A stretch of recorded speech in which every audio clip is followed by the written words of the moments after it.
সবার কাছে অনুরোধ, এই ভিডিওটা আমার গাড়ির ডেস্কক্যাম ক্যামেরার মধ্যে রেকর্ড হয়েছে। ভিডিওটা সম্পূর্ণ দেখার অনুরোধ রইল, কিভাবে রাফ ড্রাইভ করতেছে বাস ড্রাইভার। ভিডিওটা করতেছি, ভিডিওটা তোমরা সবাই একটু মনোযোগ দিয়ে দেখো।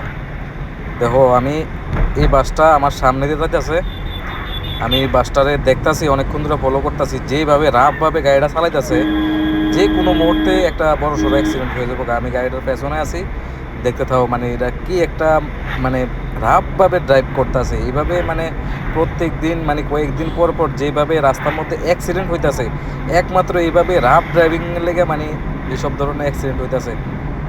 ভালো গাড়ি চালাইও আজকের দিনে মানে ভালো ভালো মানুষ মানে যাইতাছে একদম দুনিয়া ছাইরা, শুধু এইসব ধরনের ফালতু ড্রাইভারের লেগে।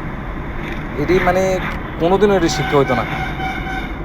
সামনে একটা বাস আছে, দুইটা বাস আছে, এই দুইটা বাসের মানে ওভারটেক করার লেগে হ্যাঁ কন্টিনিউ মানে হর্ন দিতেছে, ইয়ে করতেছে, কি করতেছে, মানে পাগল হয়ে গেছে রাস্তার মধ্যে। অন্য অন্য যে গাড়িগুলো আছে তারা কি আসলে মরবো না বাঁচবো, মানে কোনো মানে ইউই নাই, সেন্সই নাই। সত্যি কথা যেটা, বড় সড়ো একটা মানে দুর্ঘটনা মানে এমন ঘটাইবে এমনই লাগতেছে আমার থেকে। এই দেহ কিতা করতেছে, দেহ দেহ দেহ দেহ, এই সব এই সব, এই যে মেরা দিছে, দেখছো কি অবস্থা? এই যে মেরা দিছে, এই বাসটার ভিতরে মেরা দিছে। এই যে সামনের ডিজার গাড়িটা, এই গাড়িটা কিন্তু অল্পতে পাচ্ছে। ডান দিকে একটা অটো আসলো, এটা অল্পতে পাচ্ছে। মানে হেরা এই বাসগুলা এত বাজেভাবে ড্রাইভ করে রাস্তার মধ্যে, যেটা আমার সামনে অক্ষণে প্রমাণ দেখতে পারতাছো।